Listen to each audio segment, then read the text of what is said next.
शिवशक्ती. तर थोडंसं या कवितेबद्दल आधी सांगते 2 शब्द.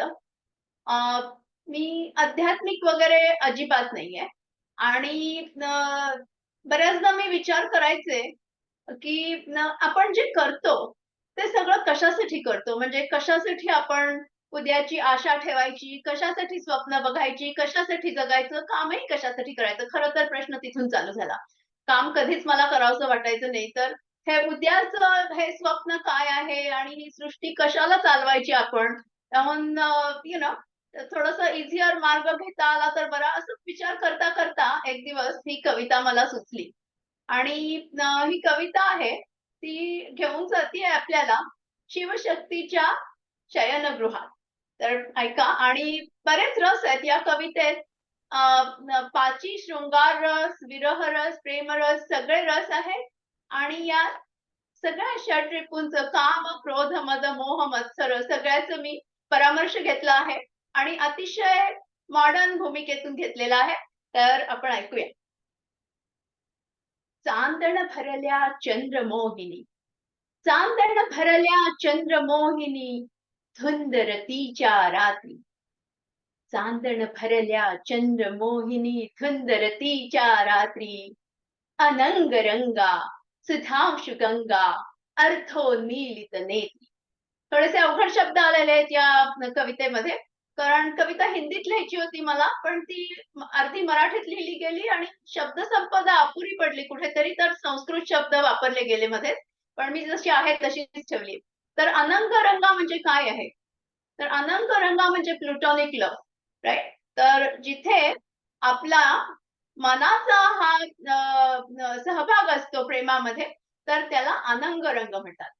आणि दुसरी एक गोष्ट आहे, अनंग रंग हे कामशास्त्राचं अतिशय जुनं 2500 वर्षापूर्वी लिहिलेलं अतिशय विस्तृत असा ग्रंथ आहे. जर वाचलं नसेल, तर अजूनही उशीर झालेला नाहीये, तुम्हाला जरूर वाचा. तर हिंदू संस्कृती ही जी आहे, ती इतकी परिपूर्ण आहे, तर तुम्ही चकित व्हाल. तर अनंग रंगा आणि सुधांशु गंगा, सुधांशु म्हणजे चंद्र.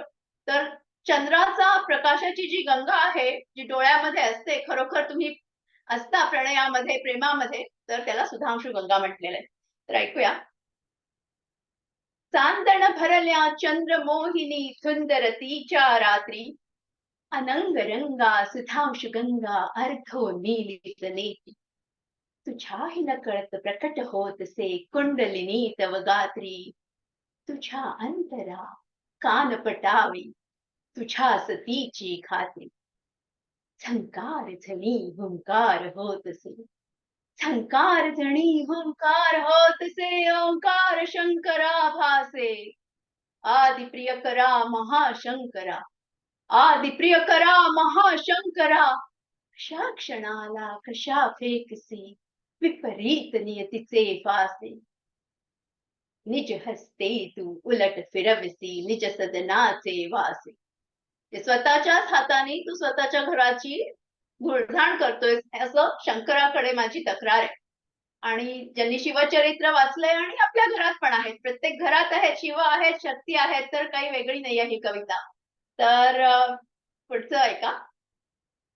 काळाचे पदचिन्ह कोरते, उद्ध्वस्त जीवांचे यज्ञ. काळाचे पदचिन्ह कोरते, उद्ध्वस्त जीवांचे यज्ञ. संशय दुःखा पेरित जातो, संशय दुःखा पेरित जातो, बनवत सुज्ञाज्ञ. शून्य मानसी वियोग रीती, शून्य मानसी वियोग रीती, सर्व अनंतर कळते प्रीती. विरहाश्रूंच्या धारांमध्ये प्रेम सागरी विलीन शक्ती.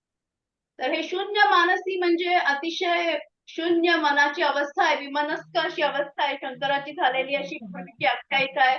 आणि कुणाचंही जेव्हा प्रेमभंग होतो किंवा कशाचाही कुठल्याही अपेक्षेचा भंग होतो, तेव्हा ही अशी अवस्था आपण सर्वांनी अनुभवलेली आहे. आणि वियोग रीती म्हणजे विरहाची रीती. अनंतर म्हणजे अंतर, जिथं निर्मन अशी अवस्था होते, त्यातच तुम्हाला खरं प्रेम समजून येतं. जेव्हा आपल्या मनात बरेच विचार वगैरे असतात, तेव्हा प्रेम कळणं, अनुभवणं हे खूप अवघड असा अनुभव होऊन जातो. क्षण्य मानसी वियोग रीती सर्व अनंतर कळते प्रीती विरहाश्रूंच्या धारांमध्ये प्रेम सागरी विलीन शक्ती.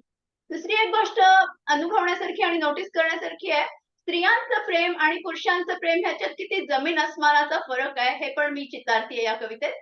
तर शंकर निर्माण होतो म्हणतात, सगळ्या ज्योतिर्लिंगांना फिरतो म्हणतात, राग पासून बसतो म्हणतात. खरंच असं झालं का? माझा या गोष्टीवर जन्मातही विश्वास नाहीये. तुझी लालसा निळी विलसते, तुझी लालसा निळी विलसते मोरांच्या पंखात. तुझी लालसा निळी विलसते मोरांच्या पंखात. रेतीतून जन्मतात मोती शिंपा अनशंखात. स्वप्नांचा अनुगूज गुंजतो अनुरागी डंखात. स्वप्नांचा अनुगूज गुंजतो अनुरागी डंखात. तुझी मोहिनी गूढ भावना स्वप्नवरखी अंखात. अंख म्हणजे ज्ञानचक्षु, हा तिसरा डोळा. आणि इग्नोरन्स इज ब्लिस, राईट? जर आपल्याला सगळं माहित असेल तर कोणीच प्रेमात पडणार नाही, ही सृष्टी चालणार नाही. अज्ञानामुळेच ही सृष्टी चाललेली आहे आणि आपल्याला जी मोहिनी प्रेमातली आपण जी अनुभवतो ती अनुभवता येते. तर हे कडवं मी पुन्हा म्हणते, मला फार आवडतं हे कडवं. तुझी लालसा निळी विलसते मोरांच्या पंखात. रेतीतून जन्मतात मोती शिंपा अनशंखात. स्वप्नांचा अनुगूज गुंजतो अनुरागी डंखात. तुझी मोहिनी गूढ भावना स्वप्नवरखी अंखात. युग युगांतरी शिवास भेटे, युग युगांतरी शिवास भेटे शक्तीच्या जन्माने. जन्म मृत्यूच्या अजब संगमी शिवशक्ती रूपाने. अमर प्रीतीला का वंदावे नमनाने नमनाने. अमर प्रीतीला का वंदावे नमनाने नमनाने. अस्तित्वाचे गीत चितारक नयनाने नयनाने. धन्यवाद. आता माझ्या बकेट लिस्ट मध्ये त्या अनंग रंगाची ऍडिशन घालणार आहे बरं का. सगळ्यांनी घालायला पाहिजे. कारण ते आपल्याला माहित नव्हतं कोणाला.